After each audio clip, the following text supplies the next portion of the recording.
We're talking today with Chimeric Therapeutics. The company is a clinical stage cell therapy company focused on bringing the promise of cell therapy to life for more patients with cancer. We have with us Jennifer Chow, who is the CEO and Managing Director. The company has an ASX code of CHM and a market cap of around $28 million. Jennifer, thanks for your time. Thanks so much, Tim. Great to see you. Now, there's been a number of announcements from the company since the beginning of 2023. Where we might start is an update on CHM 1101 trial, which is your CAR T therapy for the treatment of brain tumours. Can you give us an update there to start with? Yeah, Tim, I would be thrilled to. So you're absolutely right. It has been a very sort of action-packed first 2 months for us in 2023. So CHM 1101 is our chlorotoxin CAR T cell therapy that we licensed from City of Hope. That is in a phase 1A clinical trial at City of Hope for patients, exactly to your point, that have recurrent brain cancer or glioblastoma more specifically. So very excited that in January, we were able to announce that the third dose level of the trial has been completed. And then just recently, a couple of weeks ago, we were able to announce that the first patient in dose level 4 has actually been dosed as well. And so just as, an update or reminder for those that know us, that particular trial is 4 dose levels. So we're now dosing patients in the 4th and final dose level.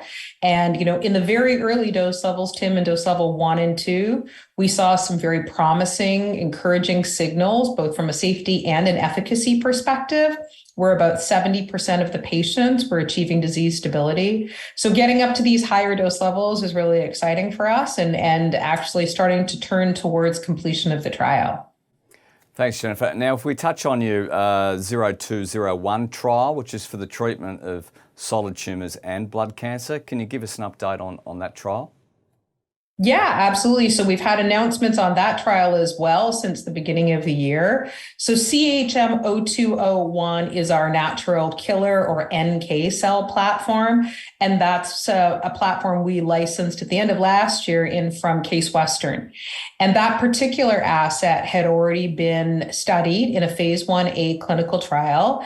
And we presented those results last year. And again, we saw some really encouraging things with those results. We saw safety. Importantly, we saw persistence of the NK cells, which really just means that the NK cells were staying alive once they were put in the body.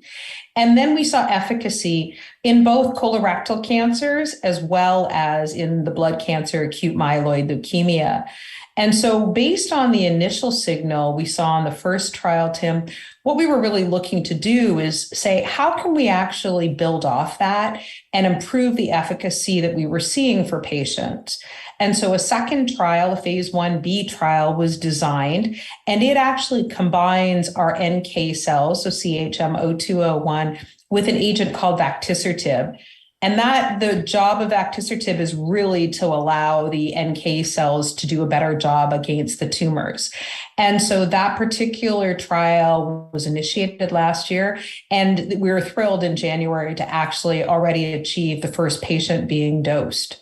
So with that trial, that announcement again came within the last couple months. We're now continuing to enroll patients on that trial and looking forward to completing that trial within the next 12 months. And Jennifer, today you announced the completion of the viral vector manufacturing for phase 1 trial of 2101. Can you talk to the significance of that announcement?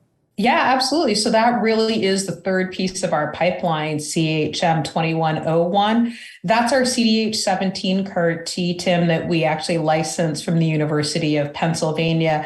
And we're very eager to get that one into clinic. So that one had incredible preclinical data that was published in Nature Cancer last year, where we saw that CAR T actually eradicate all cancer cells across 8 different types of cancer.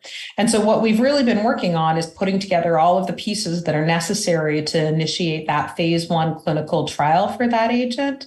The announcement that we made today, actually saying that the vector for that CHM 2101 had been manufactured and gone through quality release, was really important because vector is really the backbone of a CAR T.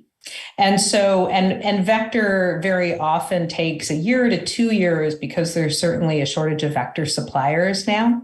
So that was a really important milestone for us to achieve to enable us actually to move forward to open that clinical trial. So now we're really, focused on getting all of the documents and the pieces in place so that we can do an IND submission for that agent and then open that clinical trial later this year. And Jennifer, is it important for Chimeric to have a portfolio approach with different drugs targeting different cancers? Yeah, I think it's important for anybody, right? When you think about sort of how you want to build a company using different sort of diversified thinking and innovative assets. So for us, we've been really mindful about how we've chosen the assets and brought them into the company. We use different types of cells. So some of our assets use T cells, some of our assets use natural killer cells, and we use different types of cell sources. So some of our assets, Tim, are what are referred to as autologous or personalized, where we're using a patient's own cells to generate their therapy.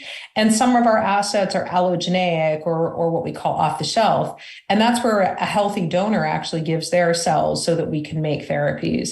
And I think that diversification and certainly with our assets, they're synergistic. We can actually cross-pollinate them.